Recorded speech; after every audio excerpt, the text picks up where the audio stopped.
Hi everybody, it's Dandruff with your news cartridge for Friday, March 25th, 2016. The first orders of Oculus Rift have started shipping and are expected to be at doorsteps starting on Monday. The dawn of VR is upon us, people! Aren't you excited? Yeah, I'm not really that excited. I can't afford one yet either.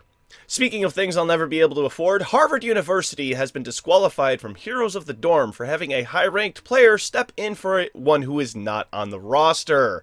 Just goes to show you that cheaters never win. Well, they might win, but they get disqualified. The new Overwatch patch has been data mined and 14 different weekly brawls have been detailed. Weekly Brawl is the new game mode for Overwatch. Atari Vault is now on Steam and offers 100 great old Atari games for the low price of $20 US or your regional equivalent. See a link in the description down below for the full list of games as well as links for sources for all of today's stories. Harmonix is offering every single song in their entire catalog for PC for Rock Band 4. If you get the Kickstarter package for $2,500. That's a big price tag from a company that said that they weren't sure if it had an audience for Rock Band on PC. Just keep that in mind.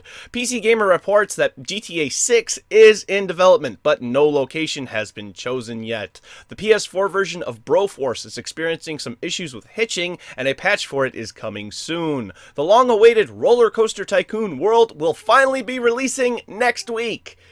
Onto Steam's early access, so it's not really releasing just yet.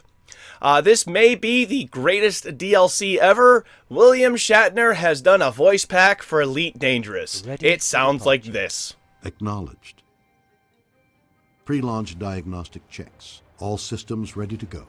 It's fake! It's fake! It's fake! The Nintendo NX controller is fake! Coming up next on News Cartridge.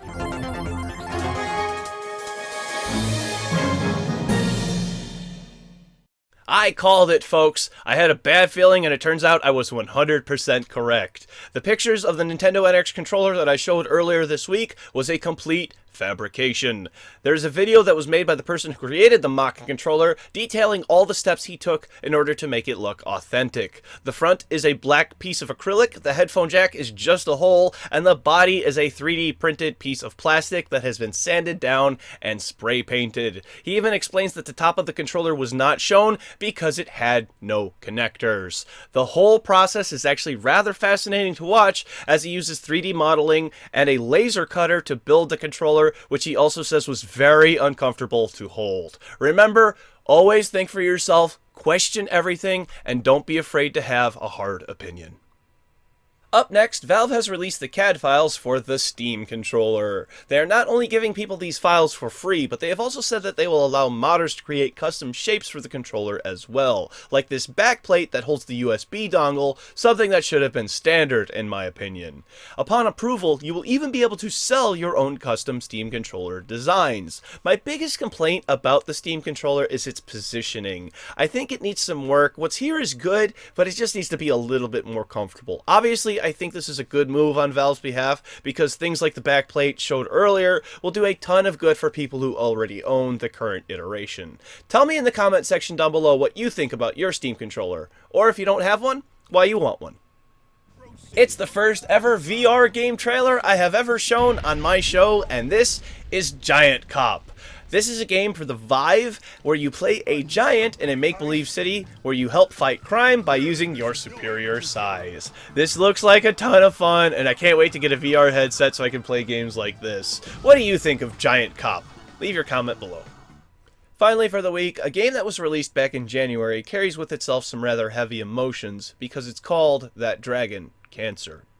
It's obvious what the subject matter of the game is, and it tells the tale of a small boy who had the horrible disease, who is also very sadly no longer with us. The developer has said, quote, "Our studio has not yet seen a single dollar from sales, and they have no revenue because they have paid off debts. The reasoning why their game has sold only around 14,000 copies is because of YouTubers posting Let's Plays of full playthroughs with little or no commentary.